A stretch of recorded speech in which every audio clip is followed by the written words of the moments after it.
तो friends, welcome back to my channel. Jai Sita Ram. Hanuman ji बाल ब्रह्मचारी थे, पर मकरध्वज को उनका पुत्र माना जाता है। लंका दहन के दौरान हनुमान जी के पसीने से मकरध्वज का जन्म हुआ। पाताल के रक्षक मकरध्वज ने राम लक्ष्मण को बचाने में कैसे की उनकी मदद, चलिए जानते हैं कौन है उनके पुत्र, क्या हुआ हनुमान जी और उनके पुत्र के साथ। पवन पुत्र हनुमान जी बाल ब्रह्मचारी थे, लेकिन मकरध्वज को उनका पुत्र कहा जाता है। यह कथा उस मकरध्वज की है जो वाल्मीकि रामायण के अनुसार लंका जलाते समय आग की तपिश के कारण हनुमान जी को बहुत पसीना आ रहा था। इसीलिए लंका दहन के बाद जब उन्होंने अपनी पूंछ में लगी आग को बुझाने के लिए समुद्र में छलांग लगाई तो उनके पसीने से एक बड़ी सी बूंद समुद्र में गिर पड़ी। उस समय एक बड़ी मछली ने भोजन समझकर वह बूंद निगल ली। उसके उदर में जाकर वह बूंद एक शरीर में बदल गई। एक दिन पाताल के असुर अहिरावण के सेवकों ने उस मछली को पकड़ लिया। जब वह उसका पेट चीर रहे थे तो उसमें से वानर की आकृति का एक मनुष्य निकला। वे उसे अहिरावण के पास ले गए। रावण ने उसे पातालपुरी का रक्षक नियुक्त कर लिया। यही वानर हनुमान जी का पुत्र मकरध्वज के नाम से प्रसिद्ध हुआ। जब रावण युद्ध हो रहा था तब रावण की आज्ञा अनुसार अहिरावण राम लक्ष्मण का अपहरण कर उन्हें पातालपुरी ले गया।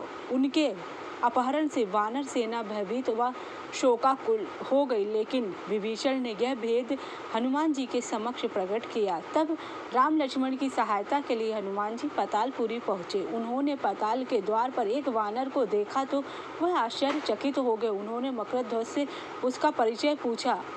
मकरध्वज अपना परिचय देते हुए बोला, मैं हनुमान जी का पुत्र मकरध्वज हूँ और पातालपुरी का द्वारपाल हूँ। मकरध्वज की बात सुनकर हनुमान जी क्रोधित होकर बोले, यह तुम क्या कह रहे हो दुष्ट, मैं बाल ब्रह्मचारी हूँ, फिर भला तुम मेरे पुत्र कैसे हो सकते हो। हनुमान जी का परिचय पाते मकरध्वज उनके चरणों में गिर गया और उन्हें प्रणाम कर अपनी उपस्थिति की कथा सुनाई। हनुमान जी ने भी मान लिया कि वह उन्हीं का पुत्र है, लेकिन यह कहकर कि वे अभी अपने श्री राम और लक्ष्मण को लेने आए हैं। जैसे ही युद्ध की ओर बढ़े वैसे ही मकरध्वज उनका मार्ग रोकते हुए बोला, पिताश्री, यह सत्य है कि मैं आपका पुत्र हूँ, लेकिन मैं अभी अपने स्वामी की सेवा में, इसलिए आप अंदर जा नहीं सकते हैं। हनुमान जी ने मकरध्वज को अनेक प्रकार से समझाने का प्रयास किया, किंतु वह द्वार से नहीं हटा। तब दोनों में घोर युद्ध शुरू हो गया। यह देखते ही देखते हनुमान जी उसे अपनी पूंछ में बांधकर पाताल में प्रवेश कर गए। हनुमान जी सीधे देवी मंदिर में पहुँचे। वहाँ ही राम लक्ष्मण की बलि देने वाला हनुमान जी को देखकर चामुंडा देवी पाताल लोक से प्रस्थान करी। तब हनुमान जी देवी का रूप धारण करके वहाँ स्थापित हो गए।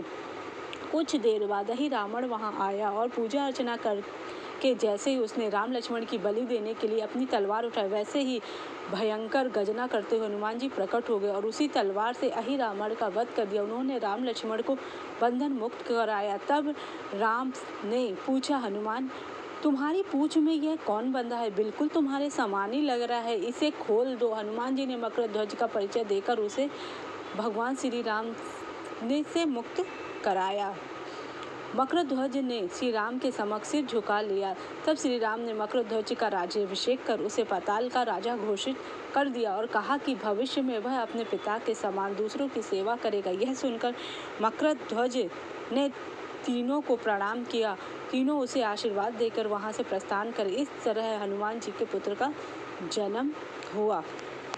की मृत्यु कैसे हुई? मकरध्वज की मृत्यु नहीं हुई। हनुमान जी ने उसे युद्ध में हराकर पातालपुरी में प्रवेश किया था। कथाओं के अनुसार मकरध्वज का एक पुत्र मोदध्वज था, जबकि मोदध्वज का पुत्र ज्येष्ठध्वज था।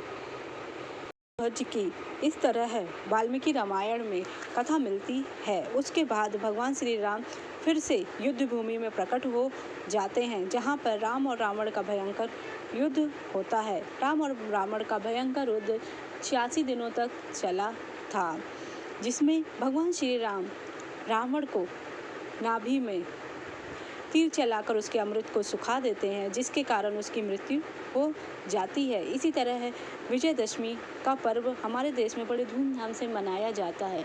अच्छाई पे बुराई का प्रतीक माना जाता है। इस तरह हनुमान जी और उनके पुत्र की सहायता से ही अहिरावण के बंधन से मुक्त करा के हनुमान जी भगवान श्री राम को ले आए थे युद्ध की भूमि में। अगर आपको मेरी जानकारी अच्छी लगी हो तो गाइस मेरे चैनल को लाइक कीजिए, सब्सक्राइब कीजिए, शेयर कीजिए। जय सीता राम।